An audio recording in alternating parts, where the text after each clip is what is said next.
Bonjour à tous, donc aujourd'hui je vous réalise une petite vidéo sur le Profit Factor et le Max Drawdown. Donc cette vidéo fait partie de l'article que j'ai publié il y a quelques jours sur mon blog, donc c'est en quelque sorte une transcription vidéo. Donc pour commencer, le Profit Factor et le Max Drawdown sont indispensables pour analyser et améliorer votre trading, ça c'est fondamental. Donc du coup, il y a deux façons d'améliorer votre trading et de l'analyser. La manière subjective, la manière factuelle. La première manière subjective, c'est, à la fin de chaque trade, vous vous dites, est-ce que j'ai suivi ma stratégie? Est-ce que je suis sorti suivant mon plan? Est-ce que j'ai agi de manière le plus possible, on va dire, rationnelle? Ou alors, avez-vous agi complètement à l'émotion et du coup, voilà, soit ça s'est soldé par un coup de chance, soit, malheureusement, par une perte. Ça, c'est la manière subjective. Maintenant, il y a une manière factuelle.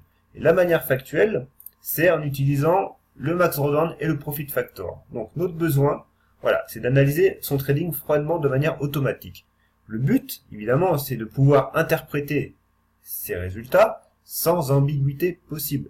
Voire même une personne complètement étrangère puisse les comprendre et du coup les interpréter sans erreur possible.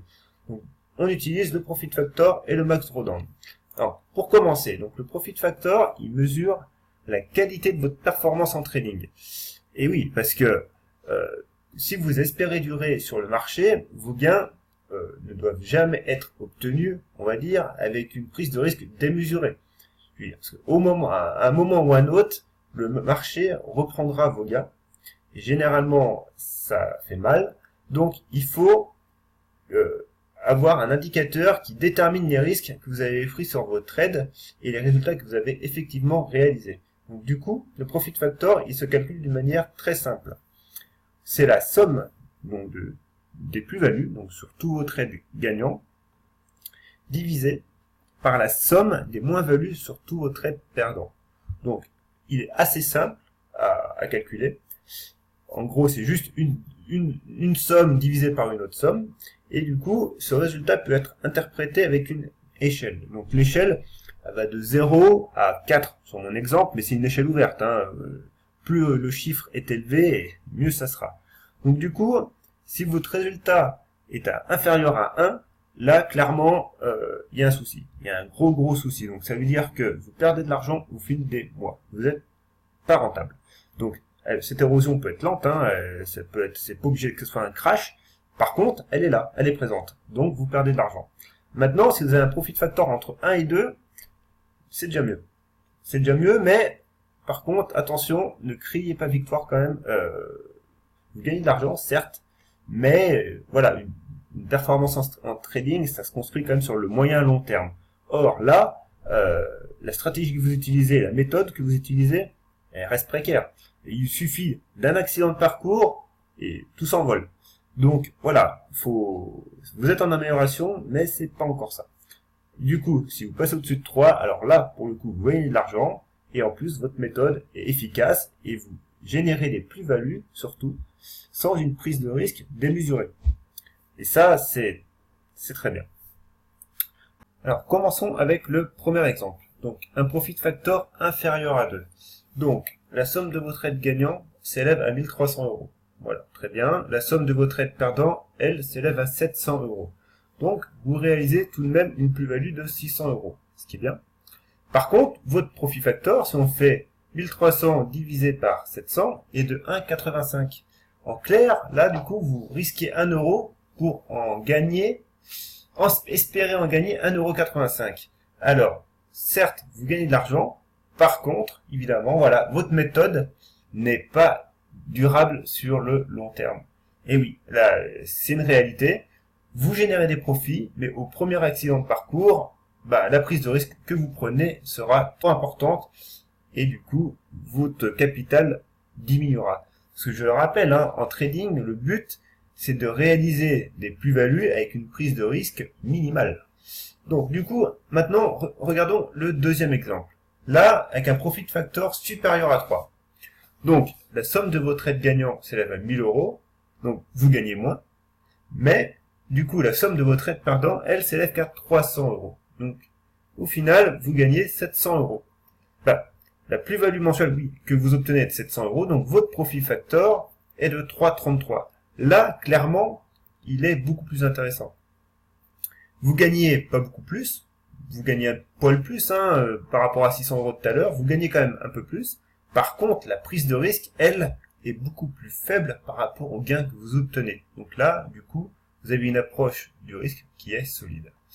Donc voilà pour le profit factor. Donc du coup, ses points forts. Évidemment, il est parfait pour mettre en évidence le fait que vous arriviez ou pas à minimiser vos moins-values face aux plus-values que vous générez. Voilà, donc en clair, la prise de risque que vous prenez.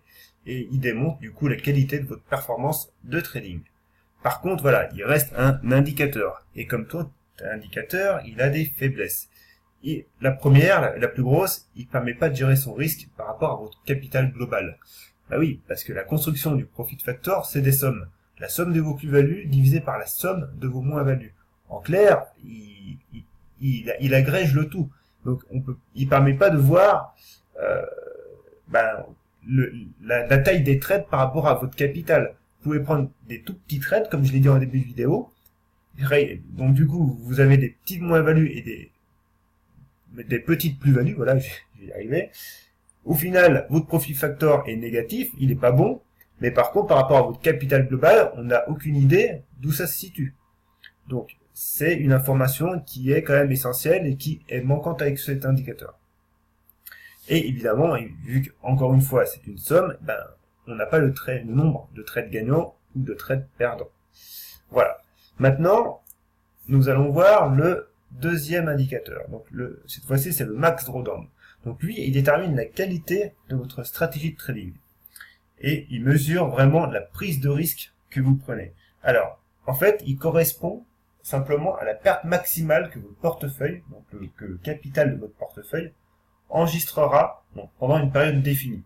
Parce que oui, je l'ai pas dit pour le profit factor, mais ces mesures peuvent s'effectuer indifféremment, on va dire, sur une période d'une journée, une semaine, un mois, voire une année. Pourquoi pas? Alors, lui, il correspond à la perte maximale que votre portefeuille enregistrera pendant une période définie. Donc oui, je ne l'ai pas dit pour le profit factor, mais ces deux indicateurs peuvent se calculer soit sur une période d'une semaine, une journée, un mois. C'est comme vous le souhaitez. Donc, lui, il permet de mettre en avant si vous conservez vos gains ou pas. Parce que vous pouvez très bien réaliser une très belle performance à 2 chiffres et puis tout redonner dans la foulée au marché. Donc voilà, cette notion, elle échappe au profit factor, mais elle n'échappe pas au max drawdown. Alors lui, il se calcule avec la valeur maximale de votre compte, donc de votre portefeuille, donc avant la plus forte baisse observée. Et la valeur minimale, elle, c'est après la plus forte baisse observée avant la formation d'un nouveau plus haut. Donc, l'échelle du max drawdown. Donc, de 2 à 5%, votre méthode, elle est sûre. Elle est solide. Elle est solide et votre prise de risque, elle est quasiment pas négligeable, mais elle est très bien gérée. Entre 5 et 10%, voilà, votre portefeuille, vous arrivez à le gérer. Néanmoins, il peut y avoir des faiblesses. Et au-delà de 20%, clairement, votre stratégie n'est pas bonne, il faut la remettre en cause immédiatement. Alors, on va passer à un cas facile. Donc du coup, le max drawdown, je le répète, se calcule avec donc la Vmax, donc là, votre valeur maximale du portefeuille, moins votre valeur minimale, et diviser le tout par de nouveau la valeur maximale. Donc voilà, si on regarde l'exemple, ici, on a un portefeuille, on commence avec un capital initial de 10 000 €. Donc, premier trade, il se passe très bien, on monte à 14 000 €. C'est bien. Par contre, le trade numéro 2, pas très bon, et on perd 3 000 €, on retombe à 11 000 €. Conclusion, après, on peut très bien remonter, notre max drawdown s'effectue à ce moment-là, donc il s'effectue avec notre valeur max, 14 000, moins notre valeur minimale, donc 11 000, divisé par les 14 000. Conclusion, on a 21% de max drawdown. C'est mauvais. C'est mauvais, c'est au-dessus de 20%, et c'est vraiment, vous ne gérez pas le risque correctement. Votre portefeuille a une volatilité qui est beaucoup trop importante. Maintenant, ça c'était le cas facile. On va voir un deuxième cas qui est un peu plus subtil. Autant le premier cas, le max drawdown était facile à calculer parce qu'il était le résultat d'un seul trade, autant là, on va voir que c'est pas forcément la plus grosse perte sur un trade qui est responsable du max drawdown. Donc, on reprend l'exemple. Ici, on a un capital toujours de 10 000 euros, donc notre premier trade se passe très bien. On monte à 12 000 euros, donc ça devient notre valeur maximale. Notre deuxième trade, pareil, on perd moins 3 000 euros, on retombe à 9 000 euros. Conclusion, ça devient temporairement notre valeur minimale. Donc, si on calcule déjà cet exemple, on tombe sur un max drawdown de 25%. Maintenant, le trade sur la période de calcul, la période définie, continue. Donc, le troisième trade, on remonte à 11 000. Le quatrième trade, on redescend à 8 500, avec une perte, du coup, de 2 500 sur le trade numéro 4. Et là, du coup, ça devient notre nouvelle valeur minimale. Et cette valeur, du coup, permet de nous calculer un nouveau max drawdown, et cette fois-ci, il apparaît à 29,5. Pourtant, le trade numéro 4 n'était pas la perte la plus élevée à ce moment-là. Donc voilà, c'est pour ça que vous pouvez très bien réaliser des très belles performances, néanmoins le max drawdown a de la mémoire. Voilà. Ça, c'est vraiment fondamentalement le principe de cet indicateur. Si on continue l'exemple, alors, notre valeur mine qui était à 8500, on continue, donc on remonte à 13 000, donc elle devient notre nouveau valeur max. Pareil, notre portefeuille fluctue, on refait une perte de 2000 euros, et notre valeur minimale, notre nouvelle valeur minimale, s'établit, elle, maintenant à 11 000 euros. Conclusion, ici, votre max drawdown devient 15%. Du coup, il a augmenté, il s'est amélioré, même si 15% reste élevé, il a augmenté, parce que on a pris un nouveau repère sur notre graphique, sur notre capitalisation, qui est la nouvelle valeur à 13 000. Par contre, voilà, on a réussi à limiter, on va dire, la casse sur les trades suivants. Donc, notre nouveau max drawdown, il apparaît ici. Voilà pour ces deux exemples. Alors, maintenant, pareil, les points forts et les faiblesses. Alors, voilà. Les points forts du max drawdown, c'est que vous confrontez le risque que vous prendrez pour générer votre performance. Plus le risque sera élevé, et forcément, voilà, plus ce max drawdown sera élevé, du coup, plus votre portefeuille sera volatile, et plus il sera soumis au risque. Donc du coup, cette stratégie, votre stratégie de trading, son axe principal d'amélioration, c'est de réduire ce risque et cette volatilité. Et le deuxième point fort, c'est qu'il met forcément la taille des pertes par rapport à votre capital disponible. Là, par rapport à la différence du profit factor, qui lui était une somme, là, on voit très bien les pertes en capital par rapport au capital, quoi. Donc ça, c'est bien, c'est une bonne chose. Par contre, comme le profit factor, ça reste qu'un indicateur, donc il donne pas d'informations, on va dire, sur la pérennité de vos stratégies à long terme, parce que tout dépend de la période de calcul. Alors c'est sûr, si vous prenez une période de calcul la plus longue possible, quoi qu'il arrive, voilà, vous atténuerez ce risque. Mais voilà, vous pouvez très bien être dans une mauvaise passe, avec des conditions de marché qui sont dégradées, et du coup, votre profit factor peut prendre un coup à ce moment-là. Mais il peut, comme on l'a vu dans l'exemple, se rétablir plus tard. Donc voilà, vous devez prendre une période assez longue. Et puis, oui, voilà, comme le profit factor, évidemment, il reste un indicateur, seul, il est limité. Alors, comment l'utiliser au quotidien?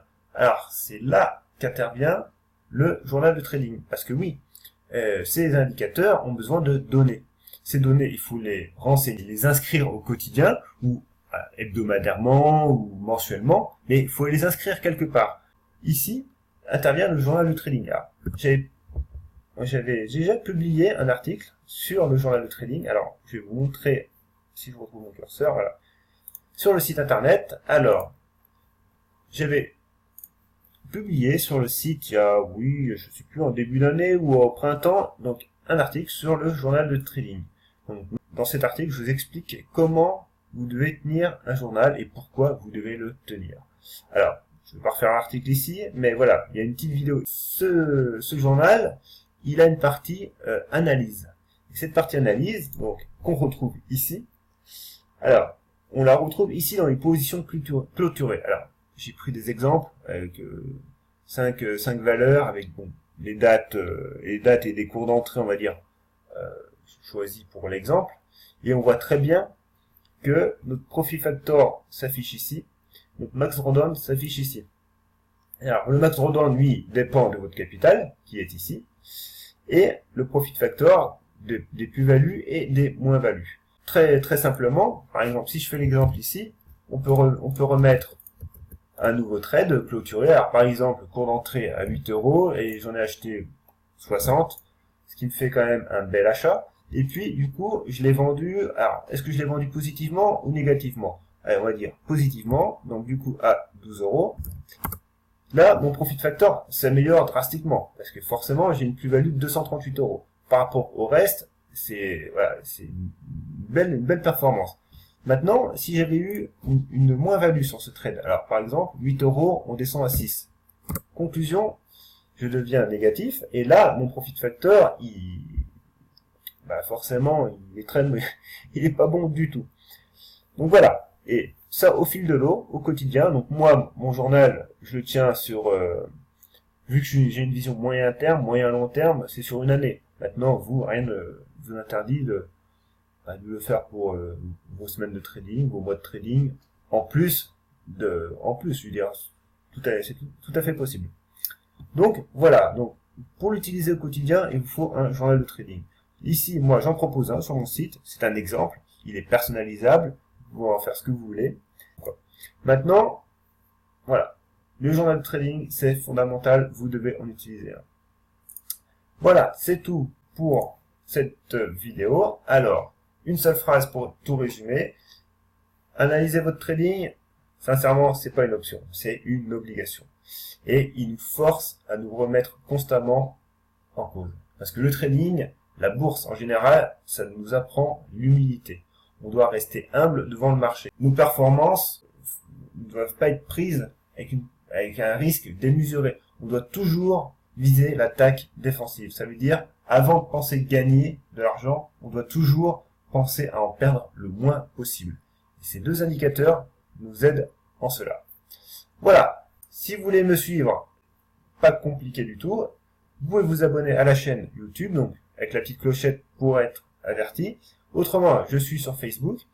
Par contre, si vous voulez vraiment me suivre au quotidien et suivre les informations, les analyses que je publie quotidiennement, c'est sur Twitter que ça se passe. Où là, on est toute une communauté francophone d'analystes, de traders, où on partage pas mal d'informations, de commentaires, et c'est réellement instructif si vous souhaitez débuter correctement. Donc voilà, j'espère que cette vidéo vous a plu, et puis à la prochaine. Bye!